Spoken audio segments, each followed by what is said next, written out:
Hi friends, welcome back to our channel. Friends, ఈ యొక్క notification వచ్చేసి గ్రూప్ సి గ్రూప్ డి క్యాడర్కి సంబంధించి vacancies అయితే ఇవ్వడం జరిగింది. మనకి 10th ఇంటర్ డిగ్రీ ప్రతి ఒక్కరైతే ఈ యొక్క పోస్టులకి అయితే అప్లై చేసుకోవచ్చు అనమాట. 5 yearsకి ఒక్కసారి ఈ యొక్క నోటిఫికేషన్ అయితే మనకి రిలీజ్ కావడం జరుగుతుంది. కాబట్టి ఎవరే కానీ మిస్ చేసుకోకండి. చాలా వరకు అయితే మనకి పోస్టులు ఉన్నాయి. 10th క్లాస్ అప్లై చేసుకోవచ్చు, ఇంటర్ చదివిన వాళ్ళు అప్లై చేసుకోవచ్చు, డిగ్రీ వాళ్ళు అప్లై చేసుకోవచ్చు. ఫుల్ డీటెయిల్స్ అయితే ఈ వీడియోలో చూద్దాం, ఓకేనా ఫ్రెండ్స్. ఈ యొక్క నోటిఫికేషన్ వచ్చేసి Lala Lajpat Rai university of veterinary and animal sciences నుంచి అయితే ఒక నోటిఫికేషన్ అయితే అఫీషియల్గా రిలీజ్ కావడం జరిగింది. ఈ యొక్క నోటిఫికేషన్కి ఆల్ ఇండియా సిటిజన్స్ అయితే అప్లై చేసుకోవచ్చు అనమాట. ఈ యొక్క నోటిఫికేషన్కి మనకి ఈ యొక్క ఇంపార్టెంట్ డేట్స్ చూసుకున్నట్లయితే మనకి ఇక్కడ చూసుకున్నట్లయితే గ్రూప్ సి గ్రూప్ డి క్యాడర్కి సంబంధించి అయితే వేకెన్సీస్ అయితే ఇవ్వడం జరిగింది. ఇక్కడ ఇంపార్టెంట్ డేట్ చూసుకున్నట్లయితే మనకి ఆన్లైన్ అప్లికేషన్ డేట్ అయితే ఆల్రెడీ స్టార్ట్ అయిపోయింది. 15th డిసెంబర్ నుంచి అయితే మనకి స్టార్ట్ అయిపోయింది. లాస్ట్ డేట్ వచ్చేసి మనకి జనవరి 5th వరకు అయితే ఉందన్నమాట. జనవరి 5th లోపల అయితే ఒక పోస్టులకి అయితే అప్లై చేసుకోవాల్సి ఉంటుంది అనమాట. ఈ యొక్క నోటిఫికేషన్కి మనకి గ్రూప్ సి గ్రూప్ డి క్యాడర్కి సంబంధించి వేకెన్సీస్ అయితే ఇవ్వడం జరిగింది. ఫస్ట్ ఆఫ్ ఆల్ మనకి గ్రూప్ సి క్యాడర్కి సంబంధించి వేకెన్సీస్ చూసుకున్నట్లయితే ఇక్కడ వేకెన్సీస్ చూసుకున్నట్లయితే మనకి ల్యాబ్ టెక్నీషియన్కి సంబంధించి జనరల్ కేటగిరీలో అయితే వేకెన్సీస్ ఉన్నాయి. దీనికి వచ్చేసి మనకి బేసిక్ పేనే 35,400 అయితే పే చేస్తారు. పే స్కేల్ అని ఇచ్చారు కదండి. పే స్కేల్ అంటే మనకి బేసిక్ పేనే చాలా అలవెన్సెస్తో సహా మనకి చాలా ఎక్కువ అయితే మనకి శాలరీస్ అయితే ఇవ్వడం జరుగుతుంది. ఓన్లీ బేసిక్ పేనే ఇక్కడ ఇచ్చారు మనకి, ఓకేనా. అన్ని అలవెన్సెస్తో సహా మనకి చాలా శాలరీస్ అయితే ఇవ్వడం జరుగుతుంది అనమాట. నెక్స్ట్ వచ్చేసి విఎల్డిఏకి సంబంధించి వేకెన్సీస్ అయితే ఇవ్వడం జరిగింది. మనకి 35,400 అయితే బేసిక్ పే అయితే ఉంటుంది అనమాట. నెక్స్ట్ వచ్చేసి ట్రాక్టర్ డ్రైవర్కి సంబంధించి అయితే వేకెన్సీస్ అయితే ఇవ్వడం జరిగిందనమాట. 25,500 అయితే మనకి బేసిక్ పే లెవెల్ 4th ప్రకారం అయితే మనకి శాలరీస్ అయితే పే చేస్తారు. నెక్స్ట్ వచ్చేసి క్లర్క్కి సంబంధించి అయితే వేకెన్సీస్ ఉన్నాయి. జనరల్ కేటగిరీలో ఉన్నాయి, వివిధ కేటగిరీలో కూడా మనకి వేకెన్సీస్ అయితే ఇవ్వడం జరిగింది.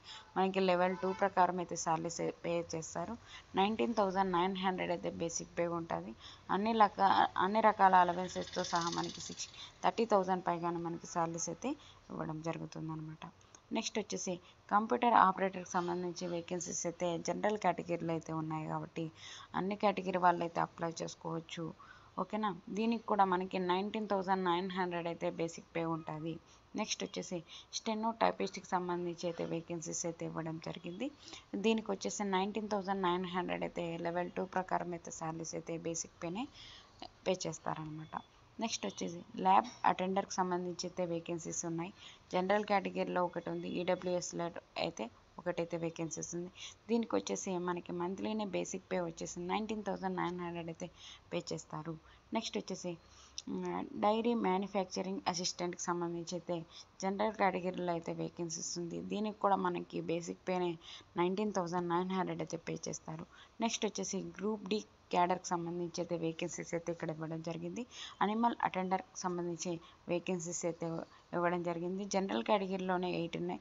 వివిధ కేటగిరీలో కూడా మనకి వేకెన్సీస్ అయితే ఇవ్వడం జరిగింది. మనకి బేసిక్ పేనే 16,900 అయితే నుంచి అయితే ఉంటుంది. చాలా అలవెన్సెస్తో సహా మనకి చాలా రకాల అలవెన్సెస్తో సహా మనకి ఎక్కువగానే మనకి శాలరీస్ అయితే పే చేస్తారనమాట. నెక్స్ట్ వచ్చేసి అటెండర్కి సంబంధించి అయితే వేకెన్సీస్ ఉన్నాయి. దీనికి కూడా మనకి 16,900 అయితే మనకి పే చేస్తారు బేసిక్ పేనే. ఇక్కడ వచ్చేసి వెల్డర్కి సంబంధించి, హెల్పర్కి సంబంధించి, మెసెంజర్కి సంబంధించి, స్వీపర్కి సంబంధించి అయితే వేకెన్సీస్ అయితే ఇవ్వడం జరిగింది. అలాగే వెహికల్ అటెండర్కి సంబంధించి కూడా మనకి అన్ని కేటగిరీల్లో అయితే మనకి వేకెన్సీస్ ఉన్నాయి. జనరల్ కేటగిరీలో వేకెన్సీస్ ఉన్నాయి.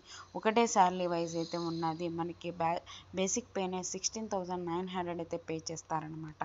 నెక్స్ట్ వచ్చేసి ఈ యొక్క పోస్టులకి మనకి పైన చూసినటువంటి పోస్టులకి మనకి అప్లై చేసుకోవాలి అంటే మనకి ఎడ్యుకేషన్ క్వాలిఫికేషన్ అయితే చూసుకున్నట్లయితే మనకి ఒక ల్యాబ్ టెక్నీషియన్కి సంబంధించి 10+2 కంప్లీట్ చేసిన ప్రతి ఒక్కరు అప్లై చేసుకోవచ్చు. 10+2 అంటే డిప్లొమా కంప్లీట్ చేసిన ఈ యొక్క పోస్టులకి అయితే, ఇంటర్మీడియట్ కంప్లీట్ చేసిన ఈ యొక్క పోస్టులకి అయితే అప్లై చేసుకోవచ్చు అనమాట.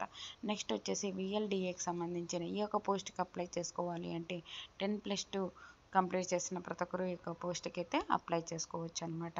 ట్రాక్టర్ డ్రైవర్కి సంబంధించి ఏ ఒక్క పోస్ట్కి అప్లై చేసుకోవాలంటే 10th పాస్ అయిన ప్రతి ఒక్కరు అప్లై చేసుకోవచ్చు. అలాగే మనకి ఈ యొక్క డ్రైవింగ్ లైసెన్స్ అయితే ఉండాల్సి ఉంటుంది అనమాట. ఓకేనా.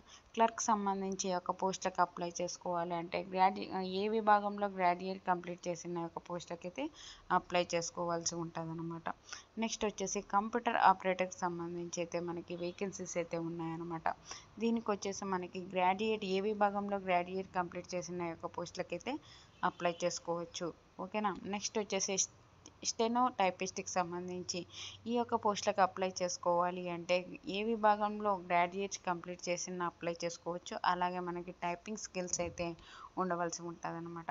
ల్యాబ్ అటెండర్కి సంబంధించి, అలాగే డైరీ మ్యానుఫ్యాక్చరింగ్ అసిస్టెంట్, అనిమల్ అటెండర్కి సంబంధించి ఈ యొక్క పోస్టులకు కూడా అప్లై చేసుకోవాలి అంటే lab attender and dairy manufacturing అసిస్టెంట్కి ఈ యొక్క పోస్టులకు అప్లై చేసుకోవాలి అంటే 10+2 కంప్లీట్ చేసిన ప్రతి ఒక్కరు అప్లై చేసుకోవాల్సి ఉంటుంది. ఓకేనా. ఈ యొక్క ల్యాబ్ అటెండర్కి సంబంధించి ఈ యొక్క పోస్ట్కి అప్లై చేసుకోవాలి అంటే మనకి one of the subject Hindi అయితే ఉండాలి అని చెప్పి ఇచ్చారనమాట. నెక్స్ట్ వచ్చేసి మనకి అటెండర్కి సంబంధించి ఈ యొక్క పోస్ట్కి, నెక్స్ట్ వెల్డర్కి సంబంధించి, హెల్పర్కి సంబంధించి, మెసేజర్కి సంబంధించి ఈ యొక్క పోస్టులకు అప్లై చేసుకోవాలి అంటే 10th పాస్ అయితే చాలు ఈ యొక్క పోస్టులకు అయితే అప్లై చేసుకోవాల్సి ఉంటుంది. నెక్స్ట్ వచ్చేసి స్వీపర్కి సంబంధించి వేకెన్సీస్ ఏ ఒక్క పోస్టులకు అప్లై చేసుకోవాలి అంటే మనం 7th క్లాస్ పాస్ అయితే చాలు ఈ యొక్క పోస్టులకు అప్లై చేసుకోవాలి. 7th పాస్ అయినా ఫెయిల్ అయినా ఈ యొక్క పోస్టులకు అయితే అప్లై చేసుకోవచ్చు స్వీపర్కి సంబంధించి. ఓకేనా. వెహికల్ అటెండెంట్ సంబంధించిన ఈ యొక్క పోస్ట్కి అప్లై చేసుకోవాలి అంటే మనము 10th క్లాస్ పాస్ అయితే చాలు ఈ యొక్క పోస్టులకు అయితే అప్లై చేసుకోవచ్చు. ఏమనంటే మనకి one of the subject Hindi చదివి ఉండాలి. ఓకేనా. 10th పాస్ అయితే చాలు ఈ యొక్క పోస్ట్కి అయితే. ఆటోమేటిక్గా 10th పాస్ అయినాము అంటే మనకి వన్ ఆఫ్ ద సబ్జెక్ట్ అయితే హిందీ సబ్జెక్ట్ అయితే ఉంటుంది కాబట్టి హ్యాపీగా అయితే ఈ యొక్క పోస్ట్కి అయితే అప్లై చేసుకోవచ్చు అనమాట, వెహికల్ అటెండర్కి సంబంధించి. ఓకేనా. మంచి నోటిఫికేషన్ ఎవరు కానీ మిస్ చేసుకోకుండా అప్లై చేసుకోండి. దీనికి వచ్చేసి మనకి ఈ యొక్క పోస్టులకు అప్లై చేసుకోవాలి అంటే ఏజ్ లిమిట్ చూసుకున్నట్లయితే 18 నుంచి మనకి 42 ఇయర్స్ వరకు ఉన్న ప్రతి ఒక్కరు అప్లై చేసుకోవచ్చు. మనకి ఏజ్ రిలాక్సేషన్స్ కూడా ఉన్నాయన్నమాట. ఎస్సీ ఎస్టీ వాళ్ళకి 5 ఇయర్స్ అయితే ఏజ్ రిలాక్సేషన్ ఉంటుంది. ఓబీసీ వాళ్ళకైతే 3 ఇయర్స్ అయితే ఏజ్ రిలాక్సేషన్ ఉంటుంది. అలాగే ఫిజికల్ హ్యాండిక్యాప్డ్కి అయితే 10 ఇయర్స్ వరకు అయితే ఏజ్ రిలాక్సేషన్స్ అయితే ఉంటాయన్నమాట. మంచి నోటిఫికేషన్ ఎవరు కానీ మిస్ చేసుకోకుండా అప్లై చేసుకోండి. అలాగే అప్లికేషన్ ఫీజు వచ్చేసి మనకి అందరికీ సేమ్ అయితే ఉంటుంది అనమాట. ఓకేనా. మనకి గ్రూప్ సి క్యాడర్కి సంబంధించి పోస్టులకు అప్లై చేసుకోవాలి అంటే మేల్ ఫీమేల్ ప్రతి ఒక్కరు 1000 రూపీస్ అయితే పే చేయాలి.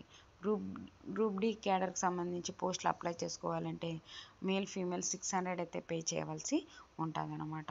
ఏ కేటగిరీ వాళ్ళైనా, ప్రతి కేటగిరీ వాళ్ళైనా, ఏ క్యాస్ట్ వాళ్ళైనా మనకి ఫీజు అయితే జనరల్ కేటగిరీలో అయితే మనకి పే చేయవలసి ఉంటుంది అనమాట.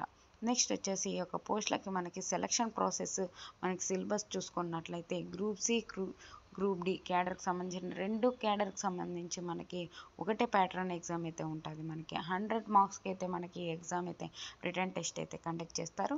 దీనికి రిటర్న్ ఎగ్జామినేషన్ వచ్చేసి 95 మార్క్స్కి అయితే ఉంటుంది అనమాట. మిగతాది అయితే 5 మార్క్స్కి అయితే ఉంటుంది. మనకి స్కిల్ టెస్ట్ వచ్చేసి మనకి క్వాలిఫైయింగ్ నేచర్లో అయితే ఉంటుందని ఒక నోటిఫికేషన్లోనే క్లియర్గా అయితే ఇవ్వడం జరిగింది. ఒక రిటర్న్ టెస్ట్కి సంబంధించి మనకి 75 అయితే మనకి వెయిటేజ్ అయితే ఉంటుంది అనమాట. ఏ సిలబస్ నుంచి మనకు క్వశ్చన్స్ వస్తాయి అంటే జనరల్ అవేర్నెస్, రీజనింగ్ అంటే క్వాంటిటేటివ్ యాప్టిట్యూడ్ నుంచి ఇంగ్లీష్, హిందీ, అలాగే మనకి రిలవెంట్ అండ్ కన్సర్న్డ్ సబ్జెక్ట్ నుంచి అయితే మనకి క్వశ్చన్స్ అయితే రావడం జరుగుతుందని ఈ యొక్క నోటిఫికేషన్లోనే మనకి క్లియర్గా అయితే ఇవ్వడం జరిగిందనమాట. ఈ యొక్క నోటిఫికేషన్ లింక్ అయితే డిస్క్రిప్షన్లో ఇస్తాను, అక్కడికి వెళ్ళి చూసుకొని అప్లై చేసుకోండి. ఓకేనా. మీకు అప్లికేషన్ ఎలా అప్లై చేసుకోవాలి అని మీకు కావాలి, హౌ టు అప్లై వీడియో చేయాలి అంటే కనీసం 30 మెంబర్స్ అన్నా నాకు లైక్ చేసి కామెంట్ సెక్షన్లో ఎస్ అని రిప్లై ఇస్తే ఖచ్చితంగా నేనైతే మీకైతే హౌ టు అప్లై వీడియో అయితే కంపల్సరీగా చేస్తాను. ఓకేనా. మీకు ఈ వీడియో నచ్చినట్లయితే కంపల్సరీగా లైక్ చేయండి. మీరు లైక్ చేయడం వల్ల నేను మరిన్ని వీడియోస్ చేయడానికి నాకు హెల్పింగ్గా ఉంటుంది. ఓకేనా. అలాగే వాట్సాప్ ఛానల్ లింక్ అయితే డిస్క్రిప్షన్లో ఇచ్చాను, అక్కడికి వెళ్ళి అందులో జాయిన్ అవ్వండి. ఈ ఒక్క నోటిఫికేషన్ లింక్ కూడా డిస్క్రిప్షన్లో ఇస్తాను, ఓకేనా. అక్కడికి వెళ్ళి చూసుకొని ఏ ఒక్క పోస్టులకైతే మీరు అర్హులో ఆ ఒక్క పోస్టులకైతే అప్లై చేసుకోండి, ఓకేనా. మంచిగా ప్రిపేర్ అయ్యి మంచిగా ఎగ్జామ్స్కి అయితే అటెండ్ అవ్వండి, ఓకేనా. మీకు కంపల్సరిగా ఆ యొక్క పోస్టులలో అప్లై చేసుకొని ఒక్కరికన్నా జాబ్ రావాలని మనస్ఫూర్తిగా కోరుకుంటున్నాను, ఓకేనా. థ్యాంక్ యూ అండి, thank you for watching, have a nice day. WhatsApp ఛానల్లో లింక్ అయితే డిస్క్రిప్షన్లో ఇస్తాను, అక్కడికి వెళ్ళి అందులో జాయిన్ అవ్వండి, మీకు బెనిఫిట్గా అయితే ఉంటుంది. మనకి లాస్ట్ డేట్ వచ్చేసి మనకి జనవరి 5th వరకు అయితే ఉంది, కాబట్టి ఆ లోపల అయితే అప్లై చేసుకోండి. ఆల్రెడీ అప్లికేషన్ మనకి స్టార్ట్ అయిపోయినాయి అనమాట, ఆన్లైన్లో అయితే అప్లై చేసుకోవాల్సి ఉంటుంది. 5th వరకు అయితే ఉంది, ఒక జనవరి 5th వరకు అయితే ఒక పోస్టులకి అయితే అప్లై చేసుకోండి, ఎవరు కానీ మిస్ చేసుకోకండి. మంచి నోటిఫికేషన్, ఓకేనా. ఈ యొక్క నోటిఫికేషన్ మీకు నచ్చినట్లయితే ఓకే, మీ ఫ్రెండ్స్కి కానీ మీ రిలేటివ్స్కి కానీ వాళ్ళకైతే షేర్ చేయండి. ఈ యొక్క నోటిఫికేషన్ అయితే లింక్ అయితే డిస్క్రిప్షన్లో ఇస్తాను, ఓకేనా. థ్యాంక్ యూ అండి, thank you for watching, have a nice day.